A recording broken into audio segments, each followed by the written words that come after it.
Okay, so this is going to be my review for Edge of Tomorrow. This was the, I got to see this with my buddy King Heavy Meta. We saw this in Maleficent, and yeah, this was my first time doing an 8 p.m. Special screening showing, whatever you call it.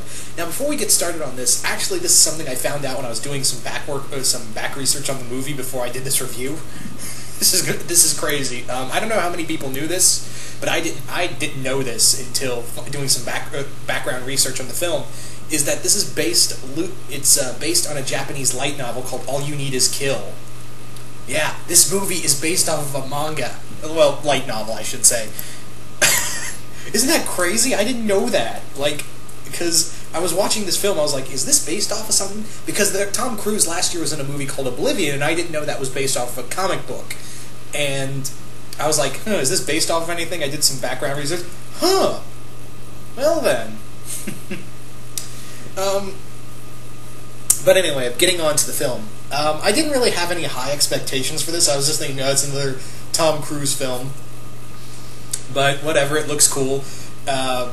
But this film surprised me. Maybe it's because of the low expectations, I don't know. This movie, I'll say this much. This film has some great action sequences. This has some great, gritty war sequences. Let me talk about the aliens and the armor.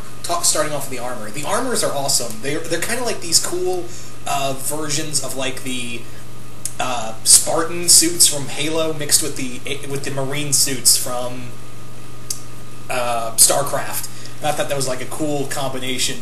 The only thing was like when they first showed up, I was like they moved kind of slow and clunky, and I was thinking, It wasn't until later like they start picking up speed because when you see them just clunking around, I'm like, that's kind of a big design flaw, fighting something that quick. The aliens themselves they're kind of like a weird. They're like Zerglings from StarCraft if they got poured in living, like if they got poured in liquid metal and had strobe lights in them. That's the best way I can describe them. But anyway, getting on to the film itself. So for those, the plot is that Tom Cruise is this character who's not really he basically does advertising for the army, and then he tries to blackmail a general who kicks him in the front lines and is forced into the front lines, and he accidentally hijacks the power of one of these creatures and is forced to repeat the same day over and over again. Think like a science fiction, like a science fiction version of Groundhog Day, a gritty science fiction version of Groundhog Day. I know a few people have said that in their other reviews. But you can't help but think that. But yeah, Tom Cruise is pretty good. Here's the thing, it's always going to be Tom Cruise in something. I've come to realize that it's just going to be Tom Cruise in everything. Tom Cruise fights aliens. Tom Cruise fights aliens in a robot suit. Tom Cruise drives cars. Tom Cruise is a super spy. I've kind of gotten numb to him being Tom Cruise in everything, which is not bad. I mean, Tom Cruise, cool guy, in love with Katie Holmes, jumping around. But he's not bad in this film, not at all. He's just Tom Cruise. I'm not saying that's a bad thing. I'm just saying he plays himself in every movie. And yeah, Emily Blunt is badass in this film, and I love how she plays off of Tom Cruise in this film. I love how she just plays off a lot of Tom Cruise's character in here. And it also, there's at one point in the film where I felt physically depressed for Tom Cruise, because there's a scene where he's talking to Emily Blunt at one point in the film, and he is literally like, you don't know how many times he's died, and it's kind of like the best way another way I could describe is how he keeps dying and going back to the same point in time, kind of like Groundhog Day. But it also feels like, when you're playing a game and you die and you go right back to the save point. You go right back to your checkpoint and then just have to remember how each moment goes. And he does things so many times, it just makes you wonder, damn, how many times has he died? Because there are so many, because he knows things that you didn't even see him die in, and it just makes you wonder, how is he not crazy yet? But for all we know, he is probably insane of how many times he's died and relived the same day over and over again, to the point where he can just remember every different scenario that he plays out, no matter what scenario it is. that's just insane.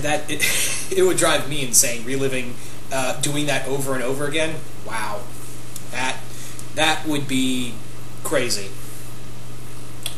But yeah, I did once again. I did like the chemistry between Emily Blunt and Tom Cruise. They had some good chemistry there. Bill Paxton is in here, and I was like, Bill Paxton. It was so cool. And he had a really cool scene. It was he basically plays the general. It's kind of funny too because he basically plays the commanding officer from Aliens. He basically plays that same role. He basically plays that role again. And I bring it up because, well, he was an alien and he was playing an asshole. But he's in charge of a group of assholes, a ragtag company called J Squad, and it's kind of like his team in Aliens. See how I connected the dots there? In some kind of weird sort of way. I really don't want to spoil a lot in this film, other than it's kind of interesting that these aliens are very different from the ones we normally see. These guys drop down and conquer a majority of Europe right from the get-go. Like, they've conquered all the way from France, I believe, all the way to, I think, a majority of, there's, chunks of Russia that are under their control, and if they take Britain, they win. Kind of like an allusion to the Nazis in some way. I felt like that was a total allusion to the Nazis conquering Europe, and that was pretty. I found that maybe it was just me. I think they did that on purpose. Now that I think about it. But yeah, this film was pretty good. It was a great opener to the big summer films.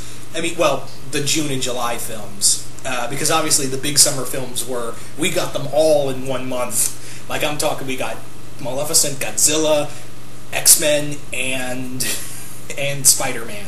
We got all those up front, and now we had this. And actually, this was a film I was just like, if I see it, I'll see it, and if I don't see it, oh well.